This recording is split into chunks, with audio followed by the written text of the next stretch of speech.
নেপাল জুড়ে এখন জেনজিদের বিক্ষোভের ঢেউ। রাজধানী কাঠমান্ডু থেকে শুরু করে বিভিন্ন প্রাদেশিক শহর পর্যন্ত ছড়িয়ে পড়েছে এই আন্দোলন।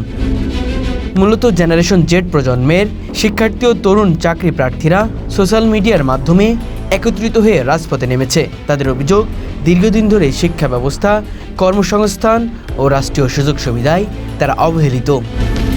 ডিগ্রি অর্জনের পরও চাকরি নিশ্চয়তা নেই, সরকারি নিয়োগে চলছে স্বজনপ্রীতি ও দুর্নীতি, আর রাজনীতিবিদরা শুধু আশ্বাস দিয়েই বছরের পর বছর পার করছেন।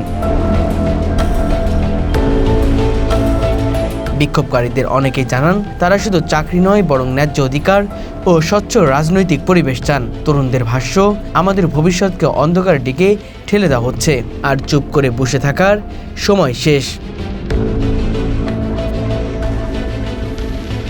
তাদের এই ক্ষোভ দ্রুত রূপ নিচ্ছে দেশব্যাপী আন্দোলনে।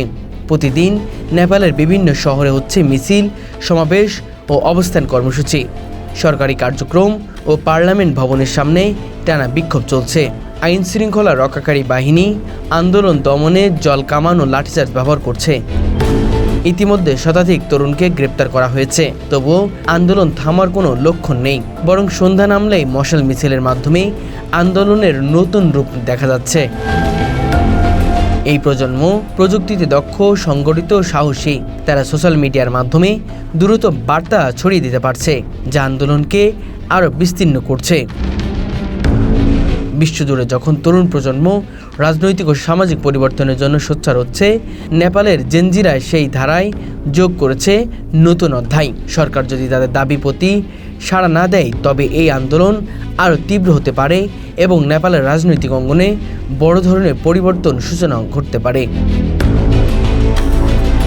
নেপালে জেনজি প্রজন্মের এই বিক্ষোভ কেবল একটি ক্ষণস্থায়ী উত্তেজনা নয়, বরং দীর্ঘদিন ধরে জমে থাকা অসন্তোষের প্রকাশ। শিক্ষা শেষে কর্মস্থানের অভাব, স্বজনপ্রীতি, দুর্নীতি আর রাজনৈতিক অস্থিরতার বিরুদ্ধে তাদের এই প্রতিবাদ নতুন দৃষ্টান্ত স্থাপন করেছে।